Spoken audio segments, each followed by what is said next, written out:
হেৰি শুনিছে নাই কি নাকে ফেচ ফেচ খাপে ধোৱানকে ফেচ ফেচুৱালি ফেচ ফেচাই আছে সেই মাতি আছো অথনিবা শুনা নাই কি হলো মই মেডিটেশ্যন কৰি আছো দেখা নাই ঠক ঠক বৰ একেবাৰে মেডিটেশ্যন কৰিছে বৰ হিৰোটো হেৰি কাইলৈ সৰস্বতী পূজা দেখা নাই সেই ৰমেনৰ ঘৈণীয়েক সেই বজাৰ শ্বপিং কৰিবলৈ গ'লে হেৰি ব'লক আকৌ আপুনি এতিয়া মই বজাৰ যাব নোৱাৰোঁ দেই মোৰ ওচৰত পইচাও নাই দৰমহা সোমোৱা নাই দেখিছাই মাহৰ লাষ্ট মই এতিয়া বজাৰ গৈ তোমাৰ লগত মই বজাৰ কৰিব গ'লে মই চুলিকেইডাল ষ্ট্ৰেইট কৰি আহোঁগৈ কাপোৰ এযোৰ কিনি আনোগৈ মেকআপৰ বস্তু কেইটামান কৰি থৈ আহোঁ এটি লগৰ জীয়েকক কৈ থৈ আহোঁ মোক কাইলৈ ৰাতিপুৱা মেকআপ কৰি দিম মেকআপটো কৰি দিবলৈ ভাত বনাবলৈ কৈছোঁ ভাতকেইটা বনোৱাচোন আহি ভাত খাবহি ঠক ঠক ব'লক ব'লক ব'লক ব'লক ব'লক ব'লক ৰ'বা এতিয়াই তাকে যাবলৈ হাতত ধৰি চুচৰাই আনিছা ওলাইছোঁ কিন্তু মোৰ হাত জেপত আকৌ ফুটা কৰিও নাই জেপো নাই এইটো খালী মোৰ হাতত পইচা নাই আকৌ দেই কেনেকৈ ক'পা কি কৰা কৰিবা তুমি পইচা মই মেনেজ কৰিম মই কেলৈ টেনশ্যন লৈছেনো ব'লকচোন মোৰ লগত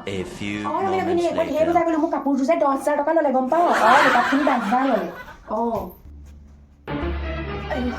অকণমান ধৰি দিব পাৰা একদম কাপোৰ পাই জঁপিয়াই গুচি গ'লা যে মানুহটো এৰি থৈ কিডনী বিকি ফৰ্চটো কিবা কাপোৰ ল'লে মেকআপৰ বস্তু ল'লে মোৰ কিডনী ভেলু এয়াই আৰু বেছি চিঞৰি নাথাকিব আকৌ দেই কিডনীটোহে লৈছোঁ আপোনাৰ বেলেগ একো লোৱা নাই নহয় কিডনীটোহে লৈছোঁ কিডনীটোহে লৈছোঁ একো ভেলু নাই যে